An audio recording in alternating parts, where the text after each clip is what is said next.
This week on Christian World News, political turmoil in Nigeria. As the country votes in its national elections, some fear the results could bring even more violence. Plus, she stood up for Christ and spoke out against Islam. Now she's paying a heavy price. And celebrating the life and ministry of a television giant. Our look at CBN's Pat Robertson on his 85th birthday.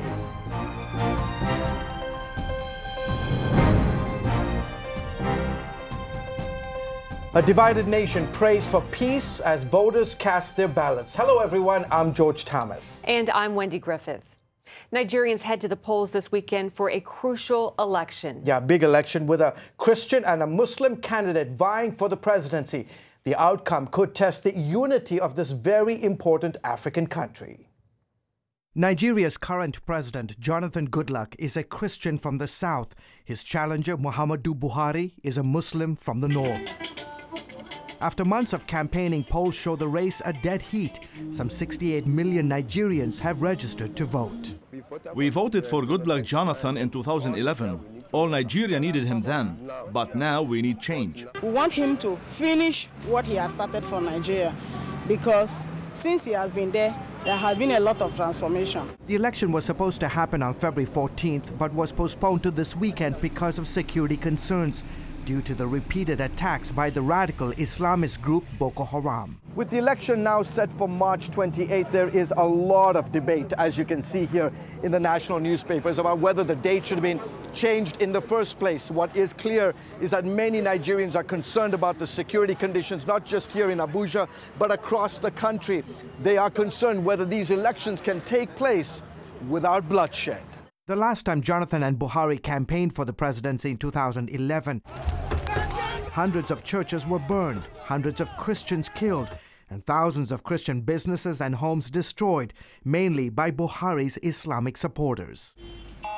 Security this time around is still a big worry. Nigeria is fighting a 6-year Islamic insurgency by Boko Haram. They've killed more than 13,000 people, trying to turn Nigeria into an Islamic state. And that is the reason why I keep insisting on we needing God's intervention, because it's the only one that can actually save us, it's the only one that can actually do something about this situation. For the past 6 weeks, a multinational force led by Nigerian troops recaptured most of the towns held by Boko Haram in the northeast. But this week's mass kidnapping of more than 500 women and children by Boko Haram near the Niger border was a reminder of the group's potency despite the military offensive. Religion will be a big factor in the election. Nigeria is split down the middle. The south is Christian, the north is Muslim. Jonathan's base is largely from the prosperous oil-rich south. Buhari's is in the north, which is also Boko Haram's stronghold. While Jonathan has brought some economic stability to the country during his time in office, his indecisiveness on dealing with Boko Haram could potentially hurt him with voters.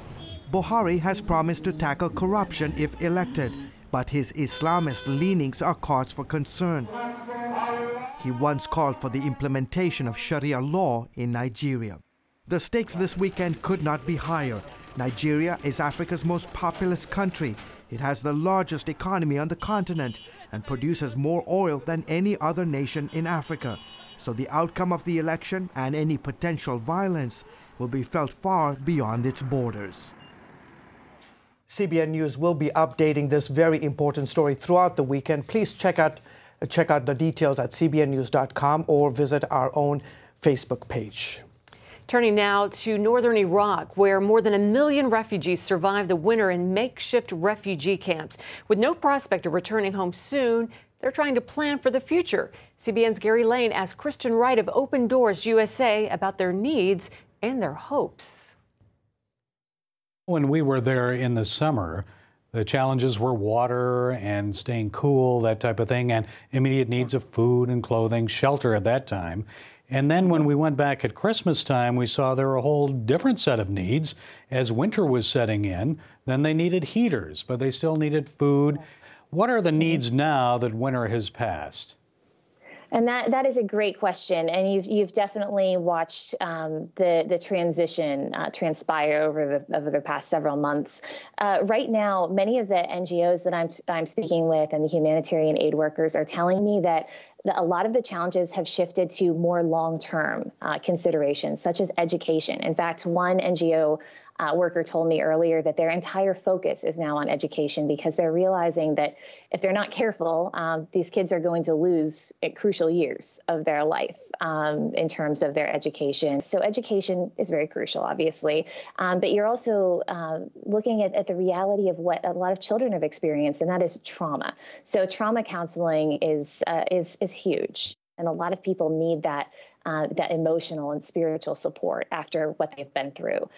So trauma counseling is significant, education is significant, and then also there's something that the concept of child-friendly spaces, and these are designated, supervised areas where refugee children can go to simply be children. I'm really, really excited about the potential of child-friendly spaces throughout Iraq to really help children reclaim childhood in a really crucial way. Amazing, isn't it? We'll see the full interview at Gary's blog, The Global Lane, at cbnnews.com. In other news, President Obama is renewing calls for the Iranian regime to release American pastor Saeed Abedini. He's been jailed in a harsh Iranian prison for nearly 2.5 years because of his Christian faith. Now President Obama has issued a statement saying, quote, Saeed must be returned to his wife and 2 young children who needlessly continue to grow up without their father. The president's statement came on an Iranian holiday that often includes a reprieve or freedom for some prisoners. Obama also called for the release of 3 other Americans who are imprisoned or missing in Iran. Benny Hinn continues to recover in a hospital after experiencing weakness and trouble breathing. The evangelist says he did not have a heart attack. He was admitted to the hospital last week after an outreach in Brazil. His daughter said in the statement that he was battling fatigue and having a hard time breathing. Now, Charisma Magazine says they've spoken with Hinn and his doctor and confirmed he did not have a heart attack, but doctors did successfully shock his heart to reset the rhythm. And coming up, she's paying a huge price for speaking out against Islam. Stay tuned for an update on Heidi Mund, also known as the brave German woman. Hello, I'm Terry Newsom. Did you know there are more than 148 million orphans in the world today? 148 million. But it was 3 little girls that taught me about the plight of orphans. 8 years ago, my husband and I spent nearly a month immersed in the daily activities of a Ukrainian orphanage as we waited to adopt 3 sisters. I saw firsthand the utter loneliness, the pain of rejection, and the overwhelming desire to be loved. That experience changed me forever. And out of it grew a ministry from my heart called Orphans Promise. Today, we're helping orphans and vulnerable children in more than 50 countries worldwide. Thousands of children are now in safe homes. They're being educated, and they're learning life skills. I'm asking you to join with me and become family to these children. Will you call the number on your screen right now? Because every child deserves a chance to be happy. Inside every child is a hero, a leader, a friend to others, someone who helps out, who does the right thing, who dreams of what they can be, but they still need our help. What should I do? What should I say? How should I feel?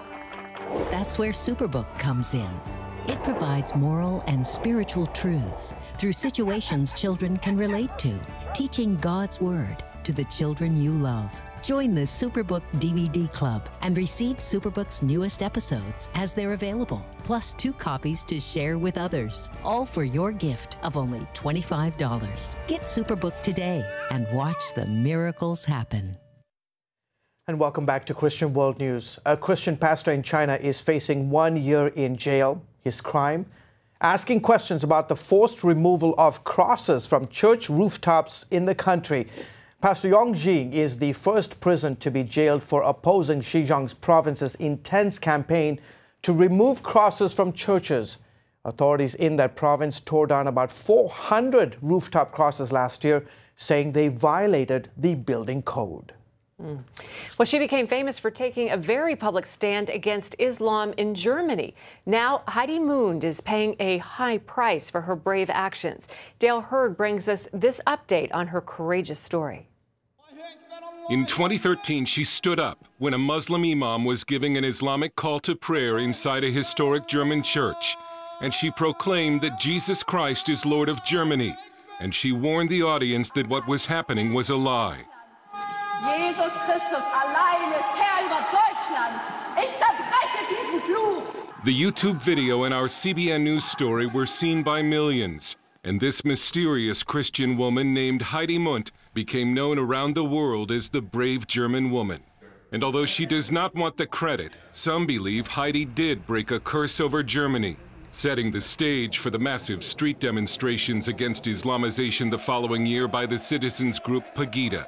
People told me, do you know what you did last year? You broke the curse over Germany.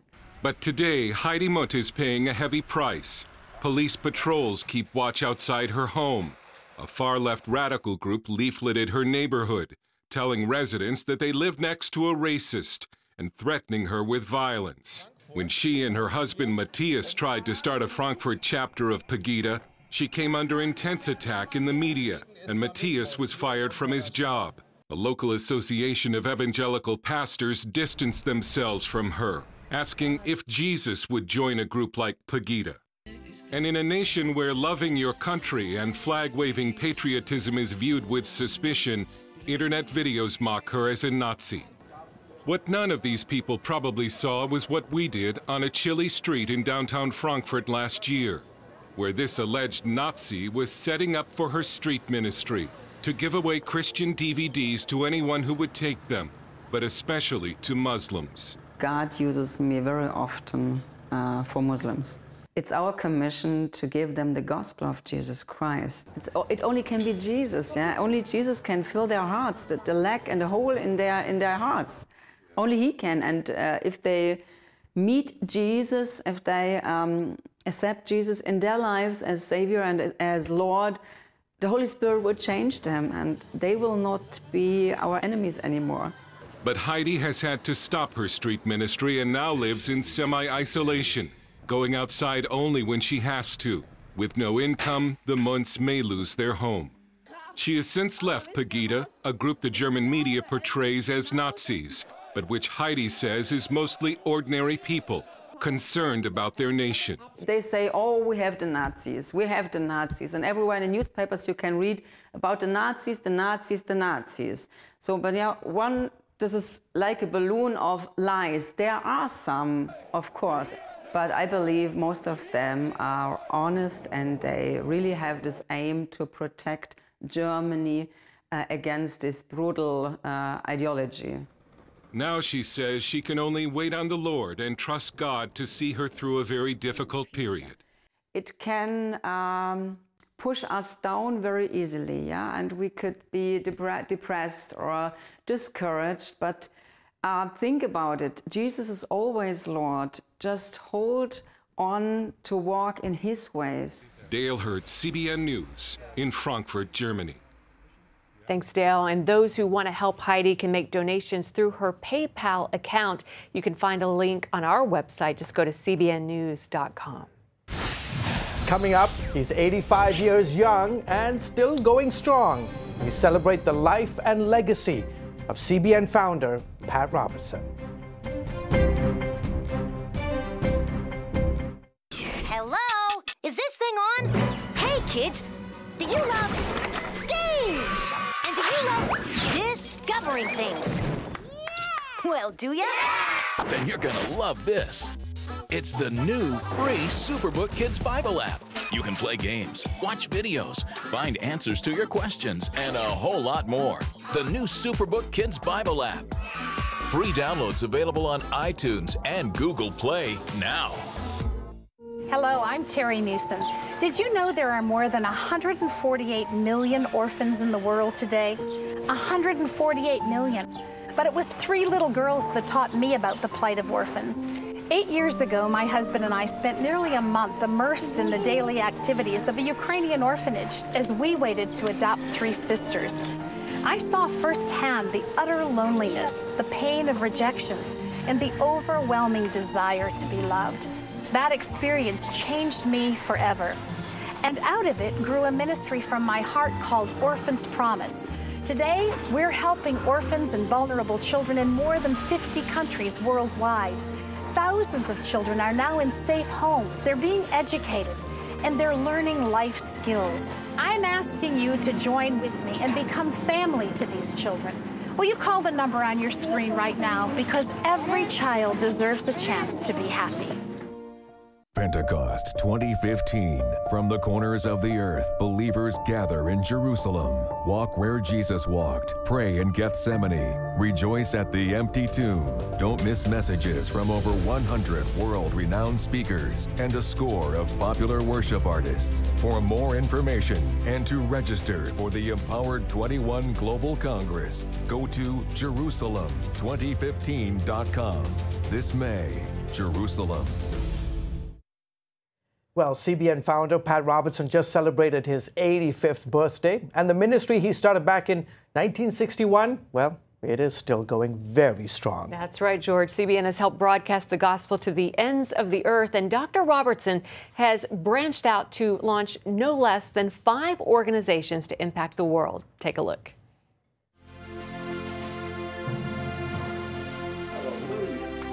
Pat Robertson is internationally known as the host of the 700 Club, one of the longest-running daily programs in TV history.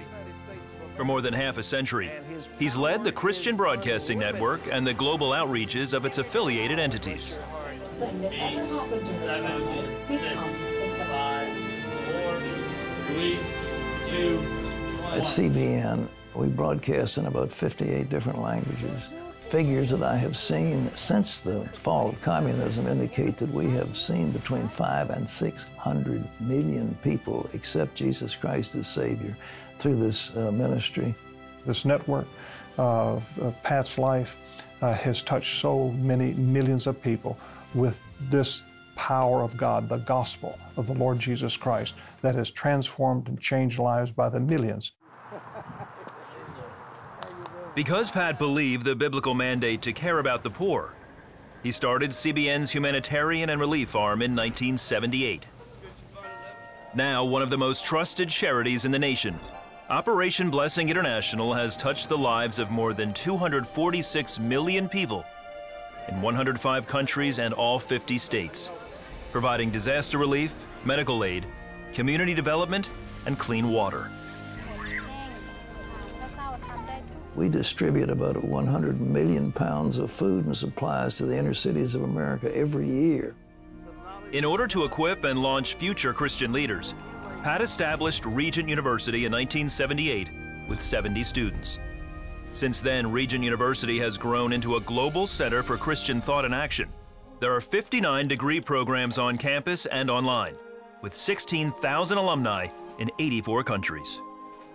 We have won the National Moot Court Championship, took the role that Yale had had a year before. We won the National Negotiating Championship, took the role that Harvard had had the year before. We won any number of regional moot court competitions in law.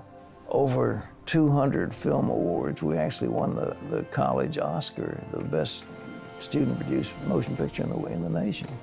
We have 500 teachers of the year. We have 23 sitting judges. We have people in Congress and students from all around the world.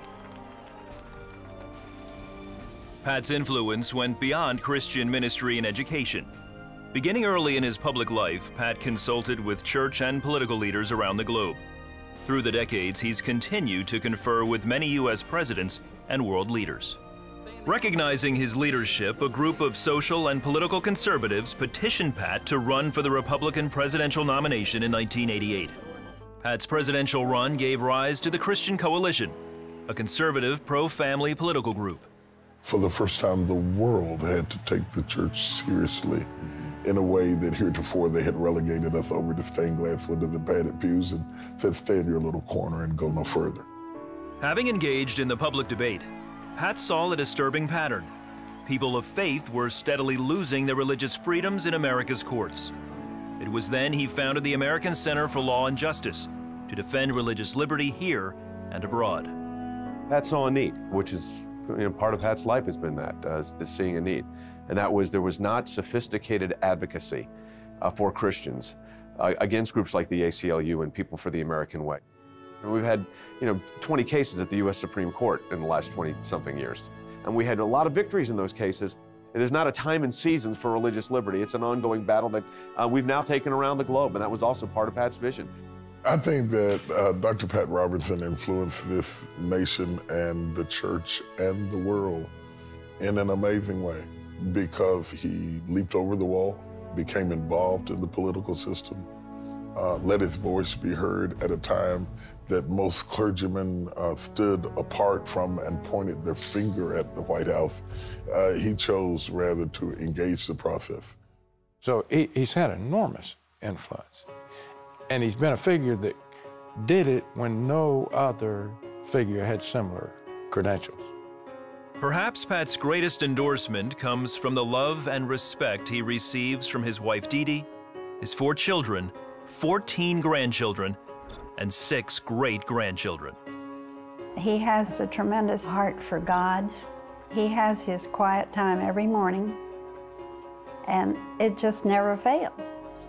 Pat Robertson is one of the most influential 20th century Christian figures in the evolution of Christian thought and in the expansion of Christianity throughout the world.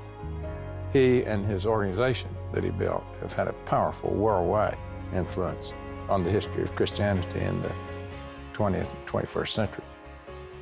That's a pretty good legacy.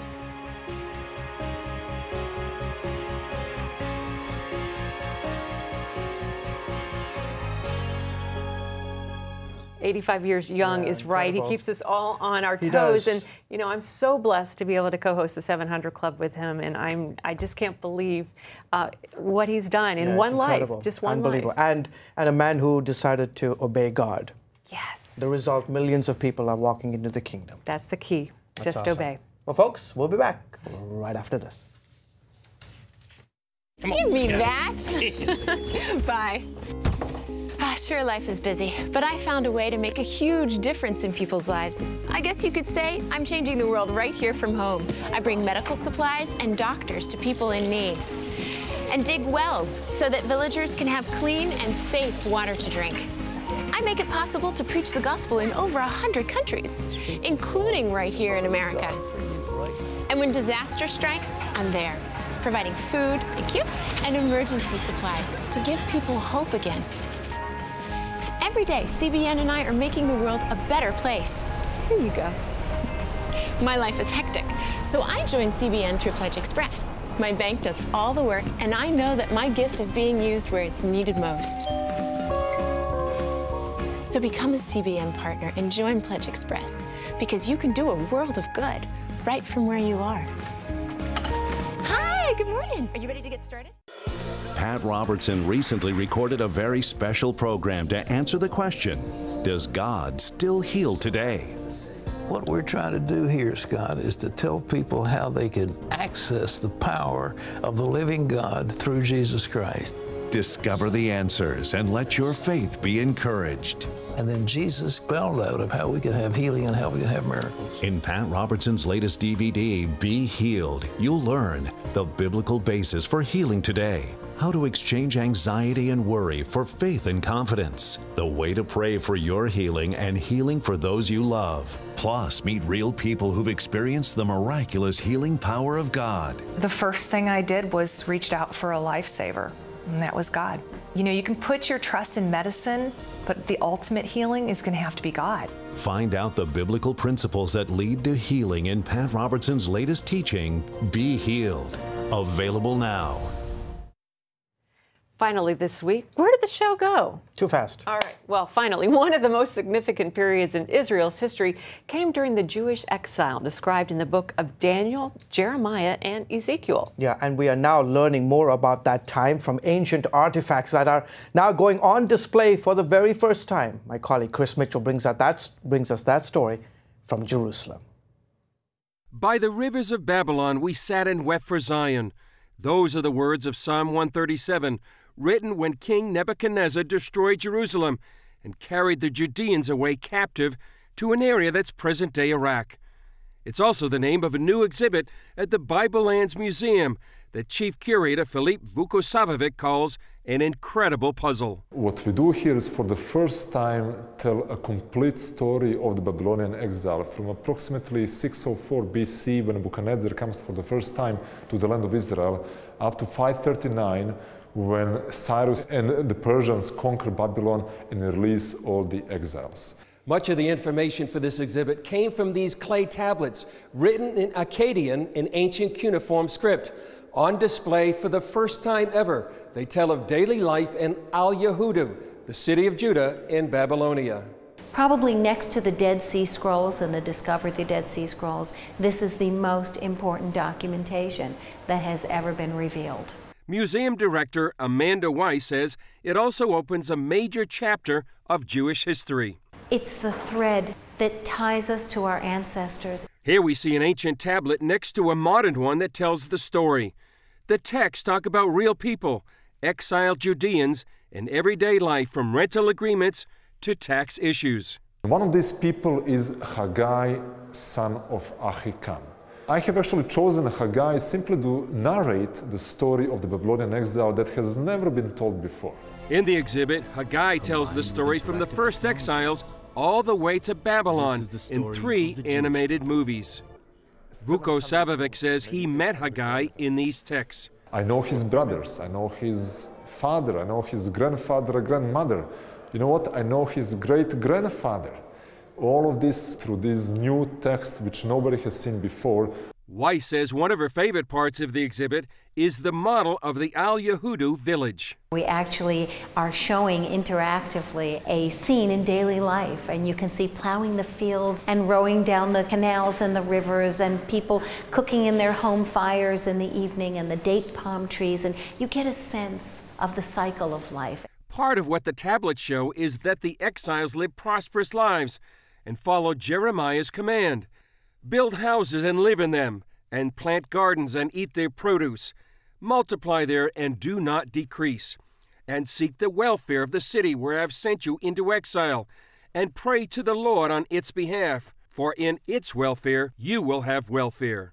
So when in 539 Cyrus the Great and the Persians conquer Babylon, Cyrus simply releases all the exiles. Many decide to stay, like Haggai and his family. They had established lives. They had rich lives. They had their families. They had their schools. And only in 1950, 1952, following the establishment of the State of Israel, the state of Iraq simply expelled thousands of Jews. So just as they went with almost nothing, they returned with almost nothing. So that is a full circle of the Jewish people that were exiled and then returned after 2,500 years. Chris Mitchell, CBN News, the Bible Lands Museum, Jerusalem. Well, that is it for this week's edition of Christian World News. It went by so fast. It did. It was a lot of fun. Thanks so much for joining us. Until next week, from all of us here, goodbye and God bless you.